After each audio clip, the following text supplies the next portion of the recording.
এনেকা কৰি স্ত্ৰীক কাবু কৰি ৰাখবা লাগে, সদায় দম দি ৰাখবা লাগে, মানে এনেকা দম দি ৰাখবা লাগে মানে তাহাক যিমান লাই দিব নহয় সিমান ওপৰৰ ফালে উঠি যাব, সেইকাৰণে দম দি ৰাখবা লাগে। এনেই যেনেকা মানে মানে কিবা কৰি দিছে তাহাক পাৱাৰ দিছে নহয়, পুৰা দম দি থাকবা লাগে।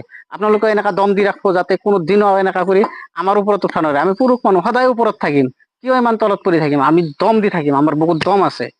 আমাৰ বুজিছে দম দি লেকচাৰ থাকবা মাৰা, লাগে। নহলে এইবিলাক ধৰি আনক।